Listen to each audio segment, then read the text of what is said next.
Hello students, कैसे हैं आप लोग। आज के लेक्चर में हम लोग जो आपको मैंने असाइनमेंट प्रोवाइड किया था उस असाइनमेंट को हम लोग डिस्कस करने की कोशिश करेंगे। इसमें कि लगभग 70 to 80 क्वेश्चंस थे। और ये जो क्वेश्चंस थे, शायद कुछ क्वेश्चन मैंने आपको पहले भी करवाया है, शायद कुछ आपके लिए नए भी होंगे, या जो भी आप मेरे लेक्चर से पढ़े होंगे वो सारे क्वेश्चंस मैक्सिमम 95% क्वेश्चंस वहाँ से सॉल्व हो जाएंगे। और बाकी जो 5 से 7% क्वेश्चन होंगे, शायद आप उसको कुछ जो हम पढ़े हैं उसको डायरेक्टली और इनडायरेक्टली उस कॉन्सेप्ट को अप्लाई कर करके उस क्वेश्चन को सॉल्व कर सकते हैं। ठीक है, तो स्टार्ट करते हैं आज के क्वेश्चंस की तरफ कि ये क्वेश्चन कैसे हम लोग डील करेंगे, क्या इसमें है। जैसा कि पहला क्वेश्चन दिया हुआ है, starting with question number 1। as we all know this particular question is very easy. Regarding the sequence of cell cycle, which one is correct? जब हम सेल साइकिल के सीक्वेंस को ध्यान देंगे तो कौन सा ऑप्शन सही होगा। तो हम जानते हैं कि उस जो सेल साइकिल में इंटरफेज में जो सेल साइकिल जो थी उसमें G1 S G2 ये तीनों भी जो है वो इंटरफेज के सब फेजेस हैं। और जो नेक्स्ट फेज था S के बाद वो क्या आता है, M फेज। मतलब सीक्वेंस क्या है अपना original, G1 for the S, next is G2 and the next one is M phase। तो हम इसे ढूंढने की कोशिश करेंगे अपने ऑप्शन में कि वो कौन सा है। तो जब वो हम देखते हैं तो जो थर्ड ऑप्शन है G1 S G2 and M is the correct answer for question number 1। now coming to the question number 2, ये क्या कहता है, G1 S and G2, G1 G2 and S phases are seen in which phase of cell cycle। किस phase of cell cycle में इसे देखा जा सकता है। पहला मेटाफेज, मेटाफेज में नहीं होता क्योंकि मेटाफेज एम फेज का स्टेज है। प्रोफेज जी नहीं, एनाफेज जी नहीं, और फोर्थ ऑप्शन है इंटरफेज। मतलब जो मेटाफेज, एनाफेज एंड प्रोफेज हैं, these three are the phases related to the M phase, जहां पे जो डिवीजन होता है, एग्जैक्ट डिवीजन होता है। तो interphase should be the correct answer for question number 2, option D, interphase is the correct answer। now next question number 3 क्या कहता है, condensation of chromosome occurs in. अब हम लोग इतना फैमिलियर हो चुके हैं क्वेश्चन से कि जब कंडेंसेशन की वर्ड आती है तो सबसे पहले दिमाग में हमारा प्रोफेज क्लिक करता है और हम ढूंढने की कोशिश करते हैं कि जब कंडेंसेशन ऑफ क्रोमोसोम है मतलब शायद कुछ ना कुछ प्रोफेज से रिलेटेड कुछ आंसर होगा। अब आगे देखते हैं, prophase 1, prophase 2, third option anaphase and fourth option is metaphase। so according to this, prophase 1 में main condensation of chromosomes होते हैं। so the correct answer should be prophase 1 should be the correct answer regarding question number 3। now coming to question number 4, ये क्या कहता है, थोड़ा सा बड़ा क्वेश्चन है लेकिन याद रखिएगा जितना क्वेश्चन बड़ा होगा उतना ही वो इजी होगा क्योंकि उतना ही ज्यादा आपको वो कॉन्सेप्ट प्रोवाइड करेगा। ठीक है, तो यहाँ पे कह रहा है pick out the correct statement. ध्यान दीजिएगा, जो करेक्ट स्टेटमेंट है उसे हमें पिक आउट करना है। पहला है mitosis takes place in somatic cell and meiosis takes place in germ cell. हमने अपने लेक्चर में देखा है कि जो सोमैटिक सेल्स होते हैं they are generally responsible for growth and development, और जो यहाँ पे जर्म सेल्स होते हैं they generally go for meiotic division, और हम जिसे मियोसिस कह सकते हैं। तो शायद ये स्टेटमेंट सही लग रहा है। तो अब हम इसके साथ अपन ऑप्शंस में ढूंढेंगे, जो 4 ऑप्शंस दिए हैं उसमें कहाँ है भाई, ए के साथ अगर हम देखें तो ऑप्शन ए और डी यहाँ पे आता है। मतलब जो पहला ऑप्शन यहाँ पे दिया हुआ है is what, A only. The second option given here is B only. Third option given here is C only, and the last option D, according to that A and B both are correct। तो A तो हमें सही लग रहा है, मतलब ये B, ये दोनों सॉरी अकॉर्डिंग टू A जो हमने पढ़ा वो सही लग रहा है, मतलब ये सही हो सकता है और ये भी सही हो सकता है। आगे अपन देखते हैं B और C है कि नहीं है। अब B जब हम देखते हैं, during mitosis the DNA replicates once for one cell division. भाई ये तो सही कह रहा है कि जब हम डीएनए का रेप्लिकेशन जो होता है माइटोसिस के केस में एक बार होता है, and in meiosis the DNA replicates twice for two cell division. ये स्टेटमेंट गलत हो रहा है, ये सही नहीं है, क्योंकि जब हम मियोसिस देखते हैं तो मियोसिस 1 से पहले इंटरफेज इंटरफेज 1 आता है, उसके बाद मियोसिस 1 होता है, and next come is interkinesis. Interkinesis जिसमें जनरली एस फेज जो होता है, S phase is absent. So according to that ये स्टेटमेंट गलत हो जाता है, और ये इंटरकाइनेसिस के बाद हमारा मियोसिस 2 स्टार्ट हो जाता है। तो अकॉर्डिंग टू दैट जो इंटरमियोसिस होगा वहां पे भी डीएनए रेप्लिकेशन एक बार ही होगा, वो डबल नहीं होता, तो ये गलत हो गया। अब जो बी है ऑप्शन गलत है, तो ये भी नहीं हो सकता और ये भी नहीं हो सकता, मतलब अब आंसर क्या हो सकता है, इधर ए और सी। हमने ऑप्शंस को एलिमिनेट किए हैं, ध्यान रखिएगा। सी क्या कहता है, mitosis and meiosis occur both in asexually and sexually reproducing organisms। ये बिल्कुल सही नहीं, मियोसिस और माइटोसिस दोनों के केस में नहीं होता है। So this is also wrong. So the correct answer is for question number 4 is option A, जिसमें कि ए ओनली, सिर्फ ए स्टेटमेंट ही सही है।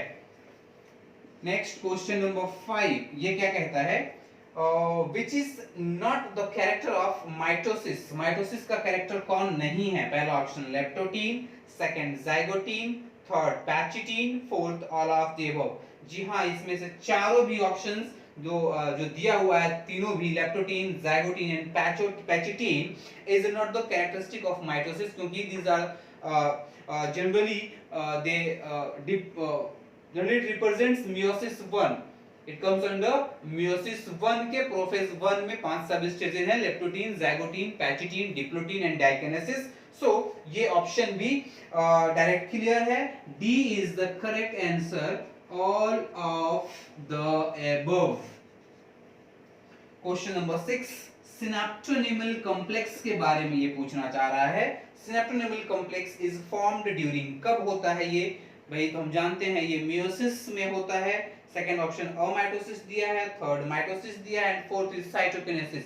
So it is very easy, meiosis. Option A is correct, option A is correct, option A is correct here for question number 6, that is what meiosis। Now coming to the question number 7, question number 7 कह रहा है कि recombination nodules are found during which of the following। recombination nodule कहाँ पे मिलेगा? वो anaphase में मिलेगा, टेलोफेज में होगा, मेटाफेज में होगा या प्रोफेज में होगा?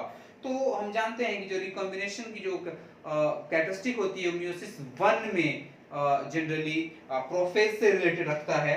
सो क्वेश्चन नंबर 7 के लिए B answer is correct, that is what, the prophase. Now coming to the question number 8, ये क्वेश्चन नंबर 8 क्या कह रहा है भाई, ये देख लेते हैं। बाइवैलेंट्स इन मियोसिस आर, बाइवैलेंट के बारे में हम जानते हैं कि उसे हम टेट्राएड भी कह सकते हैं, ठीक है? तो अब ऑप्शन देखते हैं। First option is tetrad, is exactly right. Second option दिया है pairs of non homologous chromosome, it is wrong. Pairs of several chromatids, wrong. Pair of homozygous chromosome, तो the best answer according to the question should be A, that is what, tetrad, sorry, it is tetrad, okay।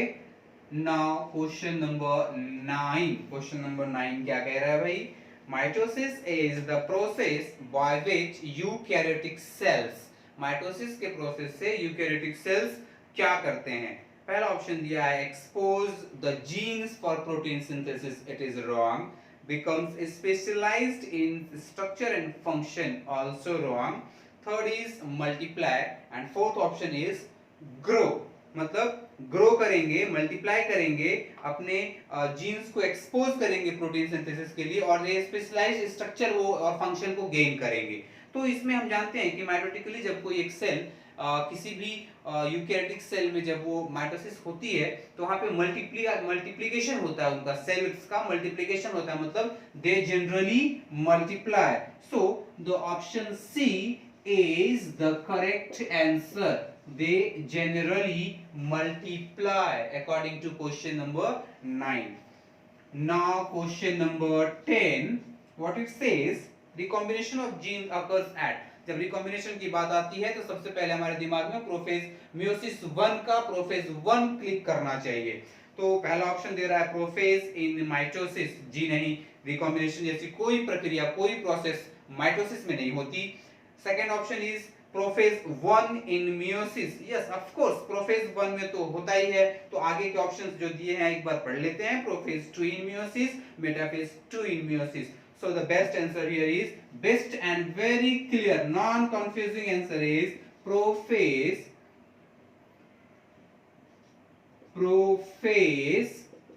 1 in meiosis। जब यहाँ पे prophase 1 में ही recombination की process होती है। Question number 11 क्या कहता है, जरा इसे भी देख लेते हैं। What generally it wants to ask from us, which out of the following is not a divisional stage? कौन सा जो नीचे दिए ऑप्शंस दिए हुए हैं वो डिविजनल स्टेजेस में नहीं आते हैं? तो हम जानते हैं ना सेल साइकिल में दो फेजेस मेन होते हैं, इंटरफेज एंड एम फेज। और M phase generally represents the dividing phase, जो रिस्पांसिबल होता है सेल को डिवाइड करने के लिए, जहां पे कैरियोकाइनेसिस और साइटोकाइनेसिस की प्रोसेस होती है। बाकी इंटरफेज में क्या होता है, interphase is generally preparatory phase. Now coming to the options, first option here is telophase, second option interphase, third is metaphase, fourth is prophase. So the best possible answer here is the B, interphase.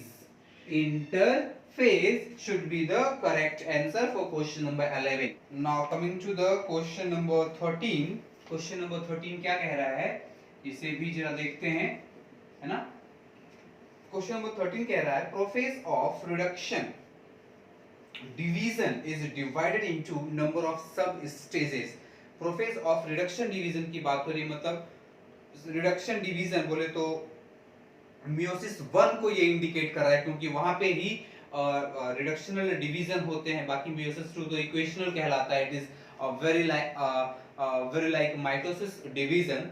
सो यहाँ पे अब हमें sequence देखना है, तो हम क्या जानते हैं भाई कि यहाँ पे सीक्वेंस क्या होता है कि सबसे पहले लिप्टोटीन होता है, लिप्टोटीन के बाद यहाँ पे जाइगोटीन होता है, जाइगोटीन के बाद यहाँ पे पैचिटीन होता है, पैचिटीन के बाद फर्दर डिप्लोटीन होता है, and after that diplotene the next and last step is what, diakinesis. Diakinesis मतलब अब इस सीक्वेंस को हमें ढूंढना है। क्वेश्चन क्या कहता है, prophase of reduction division is divided into number of stages, the correct chronological sequence is. Correct sequence क्या है, किसके बाद क्या होता है? तो पहला ऑप्शन दिया है लेप्टोटीन, उसके बाद पैचिटीन दिया है, तो भाई हमारा करेक्ट क्या है, लेप्टोटीन के बाद जाइगोटीन होता है, तो ये गलत हो गया। सेकेंड ऑप्शन देखते हैं लेप्टोटीन, उसके बाद डिप्लोटीन, डायरेक्ट लेप्टोटीन से डिप्लोटीन कह रहा है, तो भाई ये भी गलत हो गया। थर्ड ऑप्शन लेप्टोटीन, जाइगोटीन, उसके बाद जाइगोटीन के बाद डिप्लोटीन बता रहा है, और फिर पैचिटीन एंड देन डायकिनेसिस, तो ये भी थर्ड ऑप्शन भी नहीं हो पाएगा। और लास्ट ऑप्शन दिया है leptotene, zygotene, pachytene, diplotene and then diakinesis, so that should be the correct sequence given in option D. So for question number 13, option D is the correct answer. Now coming to the question number 14, ये क्या कह रहा है, prophase is longer, prophase longer है किसके case में, prophase is longer in first option mitosis, second meiosis, third equal in both. तो mitosis में हम जानते हैं थोड़ा मतलब बड़ा थोड़ा तो होता है बाकी के कंपैरिजन में, लेकिन जब हम प्रोफेज ऑफ माइटोसिस को प्रोफेज ऑफ मियोसिस से जब हम रिलेट करते हैं तो वहां पे काफी बड़ा वो लेंदी हो जाता है, क्योंकि प्रोफेज 1 में 5 सब स्टेजेस होते हैं, लेप्टोटीन, जाइगोटीन, पैचिटीन, डिप्लोटीन, डायकिनेसिस, जिसकी वजह से वो ज्यादा टाइम टेकिंग होता है, तो ज्यादा लॉन्गर होता है। So it generally occurs in meiosis. Meiosis और माइटोसिस के कंपैरिजन में प्रोफेज जो होता है मियोसिस में ज्यादा टाइम लेता है इन कंपैरिजन टू माइटोसिस। सो जो थर्ड ऑप्शन दिया है equal in both, it cannot be correct, कभी भी सही नहीं हो सकता है। और अमाइटोसिस की जो बात हो रही है वहां पे तो वो सारी चीजें होती भी नहीं है, वो डायरेक्ट ब्रेक हो जाते हैं और डिवीजन हो जाता है। So for the question number 14 option B is the correct answer, meiosis should be the correct answer for question number 14. Now coming to the question number 15, ये क्या कह रहा है? क्वेश्चन नंबर 15 के हिसाब से कैरियोकाइनेसिस डिफर फ्रॉम साइटोकाइनेसिस। जो karyokinesis है वो साइटोकाइनेसिस से डिफर करता है बिकॉज इट इन्वॉल्व्स। कैरियोकाइनेसिस का मतलब क्या होता है भाई? जब डिवीजन ऑफ न्यूक्लियस हो तो कैरियोकाइनेसिस कहते हैं, और जब डिवीजन ऑफ साइटोप्लाज्म हो तो साइटोकाइनेसिस कहते हैं। तो पहला ऑप्शन दिया है डिवीजन ऑफ साइटोप्लाज्म, कैरियोकाइनेसिस में डिवीजन ऑफ साइटोप्लाज्म तो होता ही नहीं है। दूसरा ऑप्शन दिया है division of nucleus and cytoplasm, जी नहीं, दोनों अलग-अलग टर्म्स यूज किए जाते हैं। डिवीजन ऑफ न्यूक्लियस के लिए कैरियोकाइनेसिस कहते हैं और डिवीजन ऑफ साइटोप्लाज्म के लिए साइटोकाइनेसिस कहते हैं। थर्ड ऑप्शन कह रहा है डिवीजन ऑफ न्यूक्लियस, जी हां ये तो सही है, क्योंकि डिवीजन ऑफ जब न्यूक्लियस होता है is generally called as karyokinesis. So option C should be the correct answer, that is what, division of nucleus, division of nucleus। बाकी चौथा ऑप्शन तो कह रहा है डिवीजन ऑफ सेल, ये तो बिल्कुल नहीं होगा। तो क्वेश्चन नंबर 15 तक हमने किया। Now question number 16, question number 16 क्या कहता है? Which is not true for anaphase. Anaphase को लेकर के कौन सा स्टेटमेंट सही नहीं है? पहला, Golgi body and endoplasmic reticulum are reformed, anaphase में रिफॉर्म हो गया। देखते हैं आगे, chromosomes move to opposite pole, जी हां ये तो बिल्कुल सही है, क्रोमोसोम्स का सेपरेशन होता है एनाफेज में। ऑप्शन सी कहता है spindle poles move further apart, spindle poles जो है अपोजिट पोल्स में सीधे माइग्रेट कर जाते हैं। Centromere splits and chromatid separate, जी हां एनाफेज में तो ये चीजें होती है, सेंट्रोमियर टूटता है और ये स्प्लिट कर जाता है। बाकी जो गोल्गी बॉडीज और एंडोप्लाज्मिक जो और सेल ऑर्गेनेल्स का रीफॉर्मेशन जो होता है या रीअपियरेंस जो होता है, that is generally occurs in case of telophase.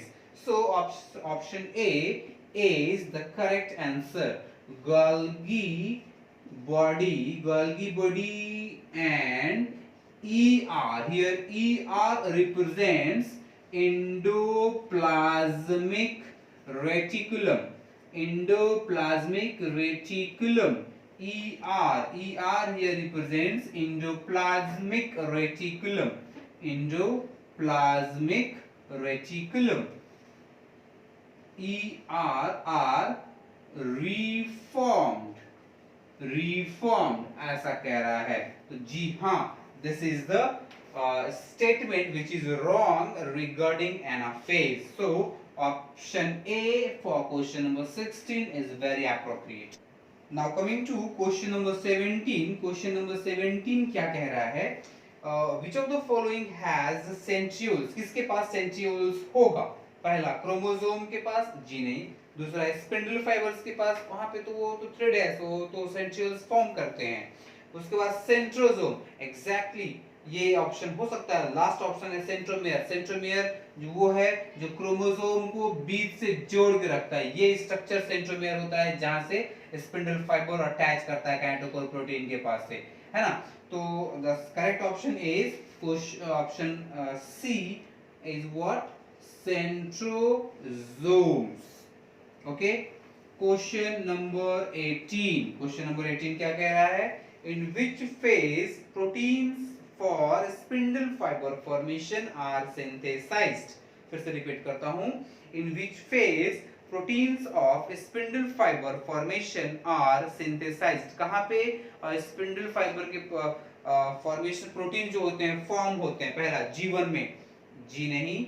S phase, anaphase, G2 phase जो कि सेकंड ऑप्शन है।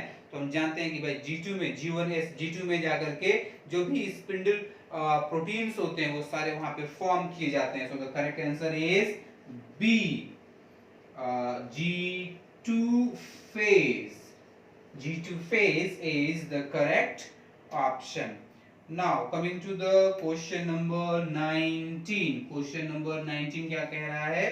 Best stage to observe shape, size and number of chromosome.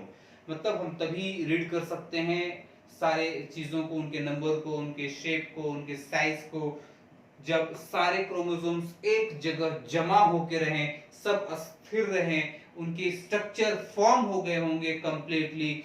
तो हम जानते हैं कि मेटाफेज में जितने भी क्रोमोसोम्स हैं वो मेटाफेज प्लेट पे आके अलाइंड हो जाते हैं। और वहां पे हम कॉल्किशीन की बात किए थे कि कॉल्किशीन जो केमिकल है, जब हम उसको, उस सेल को कॉल्किशीन से ट्रीट करते हैं तो मेटाफेज स्टेज को अरेस्ट कर देता है, इसे हम मेटाफेज अरेस्ट कहते हैं। तो यहाँ पे हम मेटाफेज ढूंढने की कोशिश करेंगे। फर्स्ट ऑप्शन दिया है इंटरफेज, वो तो प्रिपरेटरी है, इसका तो कोई डिवीजन से लेना देना ही नहीं है। सेल डिवीजन तो वहां पे कुछ होता ही नहीं उस स्टेज में, वो तो प्रिपरेटरी फेज है। Second is metaphase, third prophase, fourth is telophase. So metaphase arrest colchicine के यूज से मेटाफेज में ही हो सकता है। So the B option is correct, that is what, the metaphase. Now coming to the question number 19। Question number 19 क्या कहता है? Sorry, question number 20। This is what question number 20, not 19।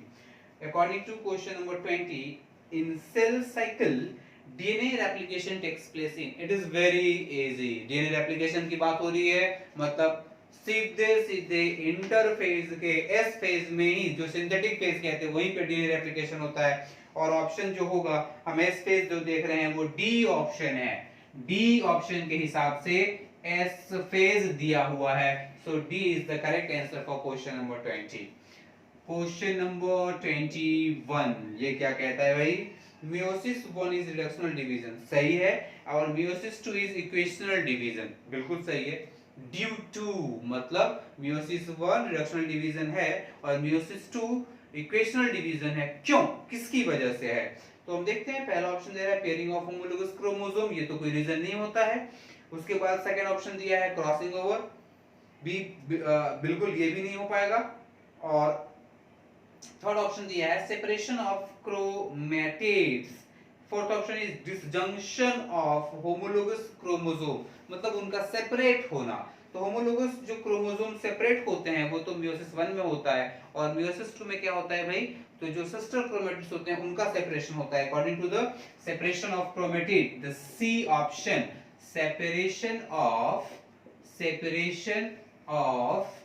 chromatids। According due to this, meiosis 1 is called as reductional division and meiosis 2 is called as equational division। Now coming to the question number 22, इसे देखने की कोशिश करते हैं। ये क्या कह रहा है? Mitotic anaphase differs from metaphase in possessing। कैसे हम कह सकते हैं कि जो माइटोटिक एनाफेज है, माइटोसिस में जो एनाफेज स्टेज है, वो मेटाफेज से डिफरेंट होता है। पहला, same number of chromosome and same number of chromatids. कह रहा है कि भाई दोनों भी सॉरी, एक में सेम नंबर ऑफ क्रोमोसोम होता है और सेम नंबर ऑफ क्रोमैटिड्स होते हैं। दूसरा कह रहा है half number of chromosomes and half number of chromatids. तीसरा ऑप्शन कह रहा है half number of chromosomes and same number of chromatids. और जो चौथा स्टेज कह रहा है, चौथा ऑप्शन कह रहा है same number of chromosomes and half number of chromatids. So question number 22 जो है थोड़ा सा लेंदी दे दिया है। जब हम एनाफेज की बात करते हैं तो एनाफेज में और मेटाफेज में क्या होता है भाई? क्रोमोसोम नंबर तो लगभग सेम रहता है लेकिन सिस्टर क्रोमैटिड्स अलग हो जाते हैं। तो एनाफेज में और इसमें दोनों में डिफरेंस क्या होगा? Same number of chromosomes and half number of chromatids. Option D is the correct answer for question number 22। Same number of chromosomes and half number of chromatids, same number of chromosomes and half number of chromatids should be the correct answer for question number 22. Now coming to the question number 23. ये क्या कह रहा है, थोड़ा सा ध्यान से पढ़ना है क्वेश्चन को। जब क्वेश्चन को आप ध्यान से पढ़ोगे तो आपको आंसर प्रोवाइड करेगा। इन मियोसिस के बारे में बात हो रही है। Daughter cells differ from parent cell as well as amongst themselves due to, मतलब जो मियोसिस में डॉटर सेल फॉर्म होता है वो पेरेंट सेल से भी थोड़ा सा डिफरेंट होता है, और आपस में भी जो चारों डॉटर सेल्स बनते हैं वो भी आइडेंटिकल नहीं होते हैं। ये क्यों ऐसा होता है? क्योंकि पहला ऑप्शन दिया है segregation comma independent assortment and crossing over, दूसरा सेग्रीगेशन एंड क्रॉसिंग ओवर। सिर्फ सेग्रीगेशन हुआ मतलब वो सेपरेट हुए और एक दूसरे को ओवरलैप किए, जी नहीं। नेक्स्ट है इंडिपेंडेंट असॉर्टमेंट, मतलब एक दूसरे से इंडिपेंडेंटली वो एसॉर्ट हो गए हैं, जहां उनकी इच्छा हुई वहां पे वो अलाइंड हो गए हैं। एंड क्रॉसिंग ओवर, तो कभी भी याद रखिएगा पहले वो सेग्रीगेट करेंगे, उसके बाद उनका एक दूसरे से इंडिपेंडेंट असॉर्टमेंट होगा, उस वो फिर फर्दर क्रॉसिंग ओवर को लीड करेगा। So according to that question number 23 option A should be the correct answer,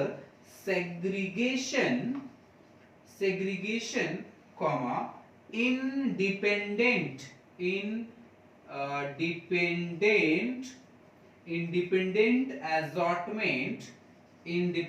assortment and crossing over. The option A should be the correct answer for question number 23. Now coming to the question number 24. Question number 24 क्या कहता है? Meiosis is evolutionary significant. Meiosis का evolution में कुछ significance है because it results in. तो जब भी significant की बात होगी meiosis में evolution को लेकर के, तो हमने कहा था आपको कि जब भी crossing over की बात होगी, crossing over further leads to recombination and recombination further leads to variation and variation further provides what? That variation further provides evolution. तो यहाँ पे जो correct answer होगा is what? The recombination, जो fourth option दिया है। First option क्या है? Genetically similar daughters. Second option है 4 daughter cells. Third option है eggs and sperm. And fourth option is recombination. So the correct answer is recombination. Recombination is the correct answer. Now coming to the question number 25. Question number 25 क्या कह रहा है? Exchange of genetic material between chromatids of paired homologous chromosomes during first meiotic division. जब exchange of genetic material होता है chromatids का first of paired homologous chromosome first meiotic division में, तो उसे क्या कहते हैं? हम सभी जानते हैं कि उसे क्रॉसिंग ओवर कहा जाता है। उसे क्या कहा जाता है? क्रॉसिंग ओवर कहा जाता है। एक का सेगमेंट दूसरे से मर्ज होता है, एक्सचेंज होता है। सो पहला option is transformation, second option is chiasmata, third option is crossing over and fourth option is synapsis. So the correct option for question number 25 is C, crossing over. Crossing over should be the correct answer for question number 25. The next question is question number 26. ये क्या कहता है जरा सा देख लेते हैं. Which one of the following structure will not be common to mitotic cell of higher plants? Higher plants की जब बात करेंगे तो कौन सा स्ट्रक्चर कॉमन नहीं होगा? पहला सेल प्लेट, दूसरा सेंट्रियोल, तीसरा सेंट्रोमेयर, चौथा स्पिंडल फाइबर्स. तो सेल प्लेट फॉर्मेशन जो होता है वो cytokinesis in case of plant cell, ये तो सही है. सेंट्रोमेयर भी रहेगा, स्पिंडल फाइबर्स भी फॉर्म होंगे. बट हमने देखा था कि प्लांट और एनिमल सेल के जब डिफरेंस हम देख रहे थे फाउंडेशन कोर्स के टाइम पे, और इसमें भी मैंने आपको बताया था कि प्लांट्स के केस में सेंट्रियोल्स प्रेजेंट नहीं होते हैं. So according to that B is the correct answer. Centriole. Centriole should be the correct answer for question number 26. Now question number 27. ये क्या कह रहा है? During cell division in apical meristem, जब एपिकल मेरिस्टम के केस में, apical part में जो मेरिस्टेमेटिक सेल्स हैं उनके केस में जब सेल डिवीजन हो रहा है, द न्यूक्लियर मेम्ब्रेन रीअपियर्स इन, ठीक है यार, न्यूक्लियर मेम्ब्रेन अपीयर्स इन, कब अपीयर होगा न्यूक्लियर मेम्ब्रेन? तो हम सभी जानते हैं कि जो न्यूक्लियर मेम्ब्रेन होगा या न्यूक्लियस होगा, उसका जो रीअपियरेंस होता है, जो उनकी रिविजिटिंग होती है, that generally occurs in case of anaphase, anaphase के केस में ही वो होता है, sorry, it generally occurs in case of telophase, not in case of anaphase. anaphase में सेपरेशन हो रहा होता है, prophase, metaphase, anaphase and telophase. तो जो टेलोफेज होता है, टेलोफेज का जो स्टेज है, that particular stage is very responsible for the reappearance of everything, क्योंकि वहां पे सारी चीजें रिबिल्ड करनी होती है, जो भी पहले गायब हुआ है या जो डिसअपियर हुआ है उसको रीअपियर होने की जरूरत होती है।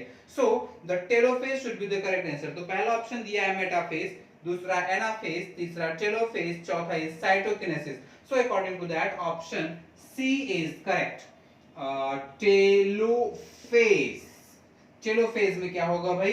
तो उसका रीअपियरेंस हो जाएगा, फिर से जो न्यूक्लियर मेम्ब्रेन है वो अपीयर कर जाएगा किसी भी केस में। तो यहाँ पे एपिकल मेरिस्टम का केस लिया गया हुआ, it doesn't matters. Now question number 28, question number 28 क्या कह रहा है? Microtubule is involved in the, तो माइक्रोट्यूब्यूल जो ट्यूबुलिन प्रोटीन्स होते हैं, they generally responsible for cell division, they generally involved in cell division. So the first option is cell division, second muscle contraction, third membrane architecture, fourth is DNA recognition. So ये direct answer है जिसे हम cell division लिख सकते हैं, cell division. Microtubule is involved in cell division. Now question number 29, ये क्या कह रहा है? During cell division the spindle fibres attached to the chromosome at a region called as, ये कौन सा रीजन होगा भाई? यहाँ पे मतलब जो जब सेल डिवीजन होता है तो स्पिंडल फाइबर क्रोमोसोम के किस स्ट्रक्चर से बाइंड करता है? तो हम सभी जानते हैं कि जब भी क्रोमोसोम के दोनों तरफ, ये सेंट्रोमेयर हो गया सेंटर में, और ये होता है कैनेटोकोर जहां से स्पिंडल फाइबर अटैच होता है। तो ऑप्शंस को देखते हैं क्या है? पहला chromocentre, second is kinetochore, third is centriole and fourth is chromomere. So according to that the answer is very direct, the B option, kinetochore protein से बाइंड होता है, kinetochore should be the correct answer for question number 29। Now question number 30, question number 30 क्या कह रहा है भाई?